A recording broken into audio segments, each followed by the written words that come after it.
श्री सूत जी और शौनक जी में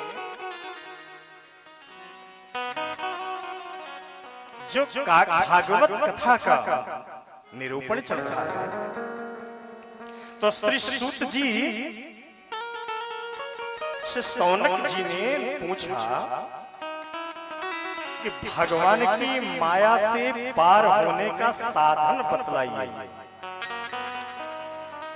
भगवान की जो माया है उससे पार होने का साधन क्या है? तो श्री सूत जी ने कहा, हे शौनक जी, भगवान की माया से पार होने के लिए पहला जरूरी है गुरुदेव की शरण में चले जाना। जब गुरुदेव की शरण में चले जाओगे, भगवत ज्ञान प्राप्त कर लोगे, तो समझ लो माया से मुक्त हो गए।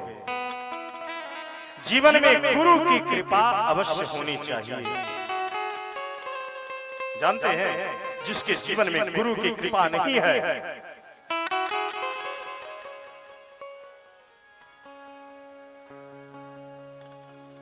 उसके जीवन में भगवान की कृपा कभी नहीं हो सकती।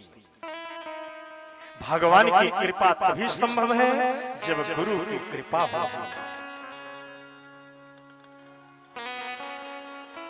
गुरु बीन भवनिधि तरये न कोई, गुरु बीन भवनिधि तरये न कोई, गुरु बीन भवनिधि तरये न कोई, गुरु बीन भवनिधि तरये न कोई, जो भी रची शंकर सम होई, जो भी रची शंकर सम होई, गुरु बीन भवनि, गुरु बीन भवनि तरये न कोई।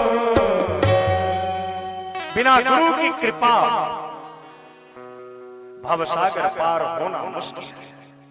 तो पहला काम, यदि भगवान की माया से पार होना है तो दुनिया में 14 काम करना पड़ेगा। याद रखना, शास्त्र प्रमाण है। ये 14 काम कर लोगे तो तुम्हें फिर कुछ करने की आवश्यकता नहीं पड़ेगी। पहला काम, गुरु को सेवा से जीत लो। अपनी सेवा से ही गुरु को जीता जा सकता है।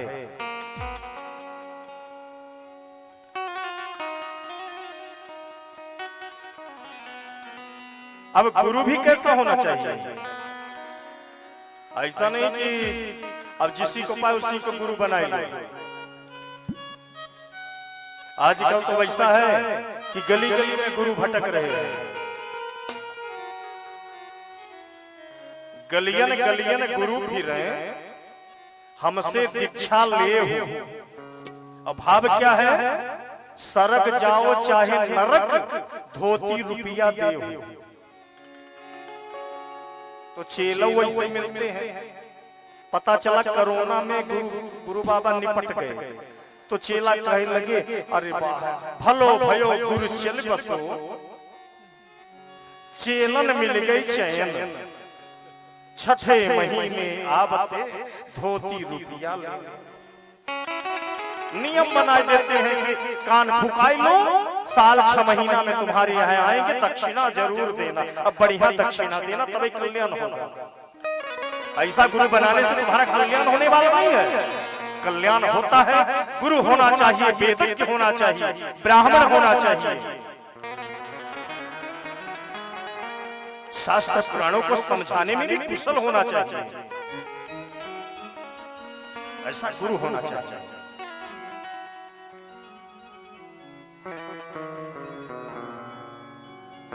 और दूसरा, पहला भाव क्या है? 14 बात जीवन में आपके आना चाहिए। जजमान के लिए आज का प्रश्न यही रहेगा कि माया से पार होने के लिए कितनी बातों को जीवन में उतारना चाहिए, तो वो है 14 बातें। 14 बातों में पहली बात है गुरु की सेवा, और दूसरी बात है शरीर और संतान के प्रति आसक्ति का त्याग कर देना चाहिए। जीवन में यदि आसक्ति है तो तुम्हारे जीवन में भक्ति नहीं आ सकती, और जहां भक्ति नहीं आ सकती वहां मुक्ति कहां से आ सकती है। इसलिए आसक्ति का सर्वथा त्याग होना चाहिए। और नंबर 3, जल से शरीर की पवित्रता। शरीर की जो पवित्रता है जल से होती है, और मन की पवित्रता होती है छल कपट के त्याग करने से मन की पवित्रता होती है। अब कही देते हैं कि हमारा मन तो चंगा है, भाई काहे को नहाए, आजकल ठंडी पड़ रही है ना, तो खास कर भैया लोग तो मान लो किसी तरह अब हिम्मत करके देखेंगे कि देवियां देख तो नहीं रही हैं, पर देवियां तो बेचारी हरे 4 बजे नहा लेती हैं, भले पैर के अंगूठे भिगावे स्नो पाउडर लगा ले तो 4 बजे हो जाता है। अब भैया लोग तो वैसा है कि तेल लगाए और झकास मारे स्प्रे, अरे अभी नहा के आया हूं, बहुत हुआ तो तिलक मार दिए थोड़ा। जल से शरीर की शुद्धता होती है, लेकिन छल कपट के त्याग से मन की शुद्धता होती है। निर्मल मन होना चाहिए। निर्मल मन जन सो मोहि पावा, मोहि कपट छल छिद्र न पावा। निर्मल मन जन सो मोहि पावा, मोहि कपट छल छिद्र न पावा। निर्मल मन जन सो मोहि पावा, निर्मल मन जन सो मोहि पावा, मोहि कपट छल छिद्र न पावा। मोहि कपट छल छिद्र न पावा, मोहि कपट छल छिद्र न पावा। मोहि कपट छल छिद्र न पावा। निर्मल मन जन सो मोहि पावा। मन होना चाहिए निर्मल, और निर्मल मन तभी होगा जब छल कपट छूट जाए, और छल कपट तो बना ही रहता है। खासकर दुकान में बैठे हैं तो को कह दे कि झूठ न बोलना। अब दुकान में अब कोई आया, अब बोला कि एक तो फेरन लवली दे दे, सीमा श्रृंगार की पहुंची का, अब बोला एक दे दो, तो 5 की चीज है तो 25 में नहीं कहेंगे तो धंधा ही नहीं चलेगा तुम्हारा। लेकिन कहते हैं कि भगवान को पाना है तो 5 की चीजें दी है तो 4 में बेचना शुरू कर दो, तो कई दिन धंधा करोगे। बोलो राधे राधे। पर व्यवसाय करो, व्यवसाय में झूठ चल जाता है। झूठ नहीं करोगे तो तुम्हारा व्यवसाय नहीं चलेगा। पर यदि वहीं पर अपने गुरुदेव आ गए तो सब काम छोड़ करके, सब छल छाड़ सब काम छोड़ करके गुरुदेव की सेवा में लगना ही परम धर्म होता है। ये धर्म तुम्हारे जीवन में यदि बना रहेगा तो खूब झूठ बोलते रहो, खूब व्यापार करो। बोलो राधे राधे। और चौथा है धर्म का आश्रय सुख दुख को समान समझना। जीवन में यदि सुख आता है तो सुख में प्रसन्न रहो, और यदि दुख आता है तो दुख में भी मुस्कुराते रहो।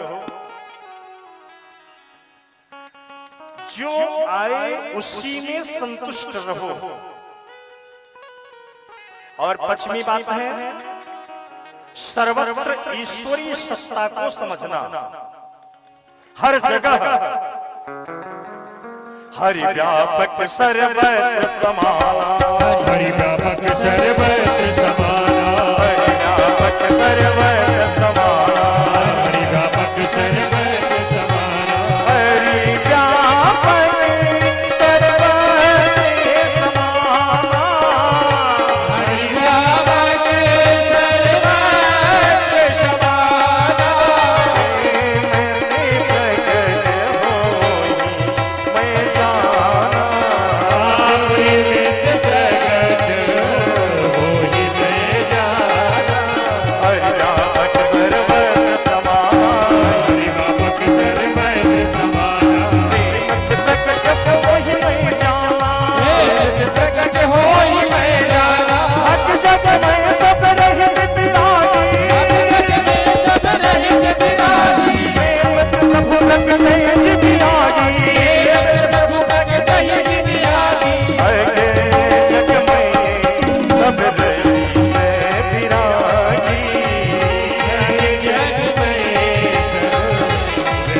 को सर्वत्र जानना, ये 5वीं बात है। और 6वीं बात, जो मिल जाए उसी में प्रसन्न रहना। अब ये ना सोच लेना कि आज कम मिला है तो आज दुखी हो जाए, किसी दिन ज्यादा मिल गया तो ज्यादा मुस्कुरा ले। हर परिस्थिति में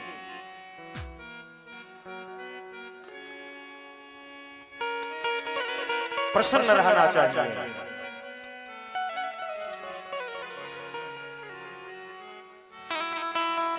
और 7वीं बात, शास्त्र पुराण और ब्राह्मणों में श्रद्धा रखनी चाहिए। शास्त्र पुराणों को